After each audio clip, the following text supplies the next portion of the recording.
as you have these talks now with Iran, between Iran and the United States, the Ayatollah Khamenei tweets, he's a great tweeter, by the way, he tweets, Israel has to be annihilated. The cancer of the Jewish state has to be uprooted. He's open about it.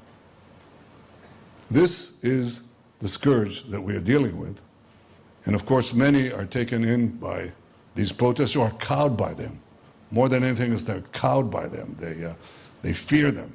They want to control the rampant attacks that are then directed at them for having relations with Israel, for having contacts. And what you try to do is you want to corral your victim, but in fact, your countries are the victim. The first thing they say is, you're slaughtering people deliberately. That's a complete destruction, a complete annihilation of the laws of war. If I had to say, what are the laws of war? If I had to boil it down to one idea, that idea is that you divide the world into two. On one side are combatants, on the other side are non-combatants. And you can go after the combatants, but you don't deliberately cross the line against non-combatants. Well, the terrorists have figured that out. The radicals have figured that out. So what they do is they hide behind civilians. They use them as human shields. And when you go after the terrorists, because otherwise, you'll give them immunity and they can do anything. They can fire rockets at our cities, trying to kill our civilians, and hide behind their civilians. That's what is called a double war crime. And when you try to target the civilians, you invariably hit civilians. That is, when you try to hit the terrorists, you invariably hit non-combatants. That's basically the tactic of Hamas. That's what they do. So in a very tight arena in Gaza, which is closed, it's a closed arena. There is nothing like that in the world. You don't see it in other war theaters. Millions move. They move from the Ukraine war arena. They move from the Syrian civil war arena. They move. In Gaza, it's locked. Not because we locked it. It's locked. I'm in the foreign ministry right now, so I have to be a diplomat. You explain later, Gidon, why the southern border is locked. We didn't lock it. People want to leave, but they can't. So it's the biggest open air jail in the world. As far as we're concerned, we'll let anybody leave. If you want to leave, leave. But they can't.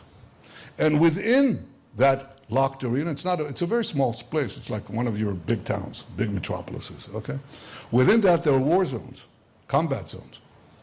And Hamas is trying to lock the Palestinians, civilian population, within the place where we conduct the war.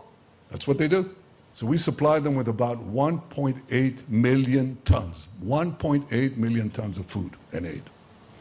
That's an enormous amount. And that's why you didn't have mass starvation at all. In fact, I'll give you one simple indication of that. We take thousands of prisoners.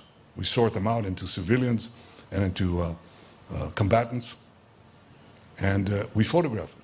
And you can see those photographs, those videos. What's the first thing you do when you take a prisoner in Gaza? The first thing you do is you tell them, take your shirt off. We want to see that there's no suicide vest. Thousands and thousands of prisoners have taken their shirt off. And you don't see one, not one, emaciated. Not a single case. From the beginning of the war till the present. In fact, you see quite the opposite because you don't get that much exercise, certainly not in tunnels. But you get food. And we're accused of starvation. So what happened? As we were supplying these aid trucks, Hamas looted them.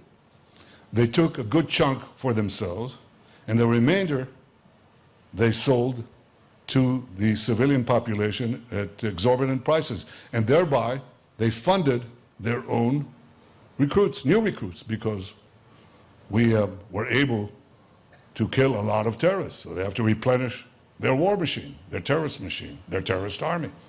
So they used the aid to continue the war. And we said that has to stop. Let us put the aid in such a way that we separate the aid from Hamas. We give it to the civilians and not to the terrorists. And we worked out a plan with our American friends to have controlled distribution sites where an American company would distribute the food to Palestinian families. It's not a truck with flour bags. It's a package for food for a family for a week. You come and you get it. Very hard for Hamas to steal it, especially because we guard these positions. Well, we tried the first one. We're going to put many today. There was some loss of control momentarily. Happily, we brought it back under control. We're going to put many more of these. And the idea is basically to take away the humanitarian looting as a tool of war of Hamas, to give it to the population, eventually to have a sterile zone in the south of Gaza where the entire population can move for its own protection. And then we basically, how shall I say this? We leave the fish without the water. The best way that we can win the information war and win the war against anti-Semitism is winning the war quickly. You win the war quickly. That's what we're trying to do. Win the war quickly, free our hostages, destroy Hamas. The two go hand in hand, because you don't get the release of hostages unless you apply military pressure. And then, of course, make sure that Gaza doesn't pose a threat to Israel in the future. This is our goal.